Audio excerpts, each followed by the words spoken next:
మీ ఎలాంటి వ్యాపార ప్రకటనలకైనా వెంటనే మా ఛానల్ సంప్రదించండి. ప్రస్తుతం మనతో పాటు ప్రముఖ ఆధ్యాత్మికవేత్త జ్యోతిష పండితులు బ్రహ్మశ్రీ సుభాష్ శర్మ గారు మనతో ఉన్నారు. గురువుగారితో మాట్లాడేద్దాం. నమస్కారం గురుగారు. శ్రీమాత్రే నమః. గురుగారు, ఏప్రిల్ మాసం విశేషంగా మేషరాశి వాళ్ళకి ఏ విధంగా ఉండబోతుంది అంటారు? ఉగాది రాశి ఫలితాలతో ఆదాయం ఇదంతా కూడా బాగానే ఉన్నప్పటికీ ఏలినాటి ఇంపాక్ట్ అయితే ఉంది ఈ సంవత్సరం. మరి ఎటువంటి జాగ్రత్తలు తీసుకోవాలి? దాని తాలూకు ఇంపాక్ట్ ఎలా ఉంటుంది అంటారు? తప్పకుండా తెలియజేస్తానండి. ముందుగా వీక్షిస్తున్న ప్రేక్షకులందరికీ శ్రీమాత్రే నమః, శ్రీ గురుభ్యో నమః. యాదేవి సర్వభూతేషు మాతృరూపేణ సంస్థిత నమస్తస్సై నమస్తస్సై నమస్తస్సై నమో నమః. ముఖ్యంగా మేషరాశి వారికి ఇప్పుడున్నటువంటి కాలము కాస్త గడ్డు కాలమే అని చెప్పుకోవాలి. ఎందుకంటే మేషరాశి వారికి ముఖ్యంగా శని 12వ స్థానంలో సంచరిస్తున్నాడు, గురువు 3వ స్థానంలో సంచరిస్తున్నాడు, తదుపరి 4వ స్థానంలో సంచరిస్తాడు. ఇప్పుడు గురువు 3, 4 రెండు స్థానాల్లో కూడా యోగదాయకంగా ఉండడు, లాభాన్ని చేకూర్చడు. కాబట్టి ఇప్పుడున్నటువంటి మేషరాశి వారికి ఏలినాటి శని ప్రభావం ప్రారంభమైంది. అలాగే ముఖ్యంగా వీళ్లకు గురు యోగం అనేటటువంటిది కూడా అంతగా కనిపించట్లేదు. కాబట్టి కాస్త మేషరాశి వారికి గడ్డు కాలమే అని చెప్పుకోవాలి. కాబట్టి ఈ యొక్క మాసమే కాదు, ఈ సంవత్సరం అంతా మేషరాశి వారు జాగ్రత్తగా ఉండాలి. ముఖ్యంగా ఆర్థిక పరమైన విషయంలో జాగ్రత్తగా ఉండాలి, ఆరోగ్య విషయంలో జాగ్రత్తగా ఉండాలి. ఎవరిని పడితే వారిని అస్సలు నమ్మకూడదు. వీలైనంత వరకు డబ్బుని దాచుకునే ప్రయత్నం చేయండి. అనవసరంగా విహారయాత్రలు అంటే అనవసరమైనటువంటి కాలయాపన చేయకండి.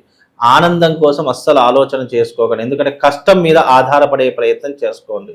మీరు ఎంతనైతే ఈ నెలలు కష్టపడతారో అది మీకు వచ్చే నెల లాభాన్ని, అదృష్టాన్ని తెచ్చిపెడుతుంది. కనుక మేషరాశి వారికి ఏలినాటి శని ఎలా ఉంటుంది? ప్రారంధ కర్మను అనుభవించేలా చేస్తుంది.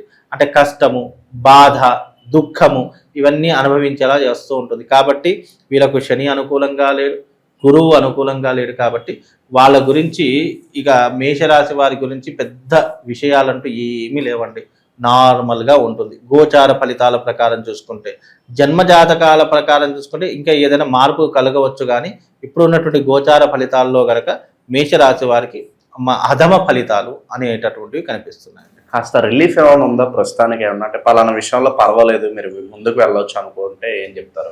ఇప్పుడు ఏ పని చేసినా కూడా ఫలానా దీనికి మంచి చేస్తే బాగుంటుంది అనేటువంటిది ఏం లేదు. ఇన్ని సంవత్సరాలు ఏదైతే వృత్తి వ్యాపారాదులలో ఉన్నారో అదే కంటిన్యూ చేసుకోవడం చాలా ఉత్తమము. అనవసరమైన గొడవలకు వెళ్లకుండా, అనవసరమైన విషయాల్లో కలగజేసుకోకుండా ఉంటే ఇంకా చాలా మంచిది. మనము కొన్నిసార్లు మనకు ఎంత అదృష్టం ఉన్నప్పటికీ కూడా గ్రహస్థితి బాగా లేకపోతే ఆ అదృష్టం కూడా వికటిస్తూ ఉంటుంది. బండ్లు ఓడలవుతాయి, ఓడలు బండ్లు అవుతాయి అంటారు చూసారా? ఒకప్పుడు బాగా బతికినటువంటి వ్యక్తి కూడా రోడ్డు పాలన అవుతాడు. రోడ్డులో ఉన్నటువంటి వ్యక్తి అదృష్ట స్థానంలోకి వెళ్ళిపోతాడు. దానికి కారణం ఏంటి అంటే మన గుడ్ ఆర్ బ్యాడ్ ఈ రెండూ తెలుసుకోవాలి. ఇప్పుడు మేషరాశి వారికి బ్యాడ్ పొజిషన్. బ్యాడ్ అంటే ఏంటి అంటే ఆర్థిక పరంగా నష్టపోవడము, కుటుంబ పరంగా ఇబ్బందుల పాలవ్వడము, అనవసరమైనటువంటి కోర్టులు, కేసులు, తలకాయ నొప్పులు ఇవే ఉంటూ ఉంటాయి. అలాంటి విషయాల్లో జాగ్రత్తగా ఉంటే కొంతగా దాని నుంచి బయటపడేటటువంటి అవకాశాలు ఉంటాయని అర్థం చేసుకోవాలి. ఇప్పుడు మేషరాశి వారికి కూడా జరిగేది అదే. నువ్వు వద్దు అన్నా కూడా నీ మీద కేసులు వేస్తూ ఉంటారు, పోలీస్ స్టేషన్ల చుట్టూ తిరుగుతూ ఉంటావు, చెయ్యని నేరాలకు ఇరుక్కుంటూ ఉంటావు, నీ అయిన వాళ్ళ బంధువులు శత్రువులుగా మారుతూ ఉంటారు, అయిన వాళ్ళే నీ మీద నీలాప నిందలు వేస్తూ ఉంటారు, వృత్తి వ్యాపారాదులకు ఆటంకాలు ఏర్పడుతూ ఉంటాయి, విదేశాలకు వెళదామనుకున్న వెళ్ళలేని పరిస్థితిలో ఉంటూ ఉంటాం, డబ్బు అనవసరంగా అంటే మంచివాడి కంటే చెడ్డవాడికి ఎక్కువగా ఖర్చు అయ్యేటటువంటి ప్రయోజన లక్షణాలు ఎక్కువగా ఏర్పడతాయి. కాబట్టి ఇన్ని రకాలైనటువంటి ఇబ్బందులు ఉంటాయి. కాబట్టి మేషరాశి వారు కాస్త జాగ్రత్తగా ఉండే ప్రయత్నం చేసుకుంటే అన్ని రకాలుగా బాగుంటుంది. ఇలాంటి పీరియడ్ ఇంకా ఎంతకాలం ఉండొచ్చు అంటారు?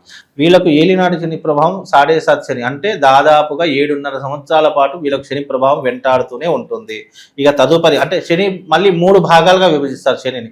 మొదటి భాగం స్థల నుండి హృదయం వరకు, హృదయం నుంచి ఉదరం వరకు, హృదయం నుంచి మన ఉదరం నుంచి మళ్ళీ కాళ్ళ వరకు, ఈ రకంగా 3 భాగాలుగా విడదీస్తూ ఉంటారు.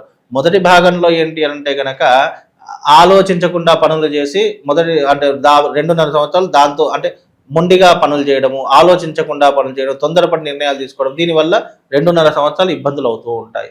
ఇక మధ్యలో ఇంకా 2.5 సంవత్సరాలు ఏమవుతుంది అంటే వ్యాధి రూపకంగా కానీ, లేదు అంటే గనక హాస్పిటల్కి ఎక్కువగా తిరగడం కానీ, రోగాలు ఎక్కువగా రావడం కానీ, యాక్సిడెంట్లు ఎక్కువగా జరగడం కానీ ఇలాంటివి ఎక్కువగా జరుగుతూ ఉంటాయి.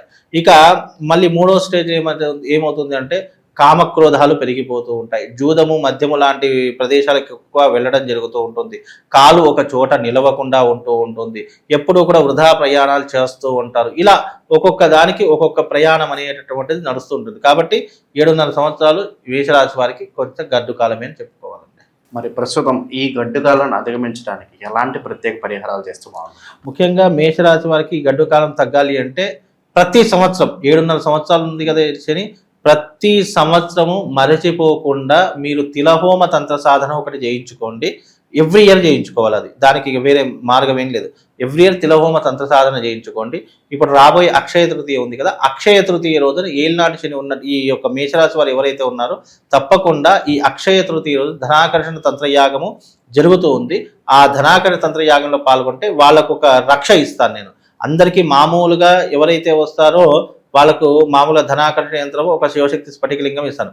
మేషరాశి వారు 7.5 సంవత్సరాలు ఉంది కాబట్టి వాళ్ళు కాస్త గడ్డు కాలం కాబట్టి భరించలేరు కాబట్టి కష్టం బాధ వాళ్ళకు ఆకర్షణ తంత్రానికి సంబంధించిన యంత్రంతో పాటు శివలింగంతో పాటు వాళ్ళకు ఒక రక్షా తాయెత్తు కూడా ఇస్తాను. ఆ రక్షా తాయెత్తు 7.5 సంవత్సరాల పాటు మీ దగ్గరే ఉండాలి, మీ శరీరం అంటి పెట్టుకునే ఉండాలి. కొంతమందికి చేతికి కడతాను, లేదు అంటే నడుముకి కట్టుకోండి. ఆ రక్షణ యంత్రం ఆ తాయెత్తులో ఏముంటుంది అంటే శనికి సంబంధించిన కవచం ఉంటుంది. ఆ తాయెత్తును కనుక మీరు కట్టుకుంటే మీ జీవితంలో శని బాధ నుంచి కాస్త ఉపశమనం పొందడానికి మాత్రమే. ఎందుకంటే కర్మ నుంచి ఎవరు తప్పించుకోలేరు. కాకపోతే ఏంటంటే గొడ్డలితో పోయేది గోటితో వెళ్ళిపోతుంది అనేటటువంటి దానికి. కాబట్టి ఈ యొక్క విధానాన్ని మీరు చేసుకోండి, తప్పకుండా శుభం లాభం కలుగుతుందండి. వీళ్ళకి శుభాన్ని ఇచ్చే దైవం ఎవరు? ప్రస్తుత కాలం ఏ క్షేత్రాలకు ఎక్కువగా వెళ్తే బాగుంటుందంట? ముఖ్యంగా మేషరాశి వారు మహారాష్ట్రలో శని సింగ్నాపూర్ అనేటటువంటిది ఒకటి ఉంది, శనీశ్వర ఆలయం. అక్కడికి వెళ్ళి శనీశ్వరుడికి శనికి తైలాభిషేకం చేయించండి. అలాగే వీలైనంత వరకు శనివారం ఉపవాసం ఉండండి. దగ్గరలో ఉన్నటువంటి ఆంజనేయ స్వామి క్షేత్రానికి వెళ్ళి ముందుగా శనీశ్వరునికి ఏం చేస్తారు అని అంటే కనుక తైలాభిషేకం చేయించండి. చక్కగా అక్కడ నువ్వుల నూనెతో దీపం వెలిగించండి. బెల్లము నల్ల నువ్వులు ఈ రెండుటిని ముద్దలా చేసి నైవేద్యంగా పెట్టండి. కొబ్బరికాయ కూడా నైవేద్యంగా పెట్టండి. కొంతవరకు ఉపశమనం కలుగుతుందండి. శని తీవ్రత కాస్త తగ్గడానికి నిత్యం శనికి సంబంధించి ఎలాంటి మంత్రాలు చదివితే బాగుంటుంది సార్? ఓం నీలాంజన సమాభాసం రవిపుత్రమిమాగ్రజం ఛాయామార్తాండ సంభూతం తం నమామి శనైశ్చరం అనేటటువంటి మంత్రం చదువుకుంటే సరిపోతుంది. ఎప్పుడైనా చదవచ్చు అంటారు? దీనికి కూడా ప్రత్యేకంగా టైం? దీనికి ప్రత్యేకంగా ఉదయం స్నానం చేసిన వెంటనే ఇది చదువుకోండి. మళ్ళీ వీలు కుదరలేదు ఉదయం అని అంటే కనుక సాయంకాలం పూట నేను చదువుకునే ప్రయత్నం చేసుకోండి. ఓవరాల్గా మేషరాశి వాళ్ళకి ఎలా ఉంటుంది, ఎటువంటి జాగ్రత్తలు తీసుకోవాలి? మంచి విశ్లేషణ అందించారు. ధన్యవాదాలు.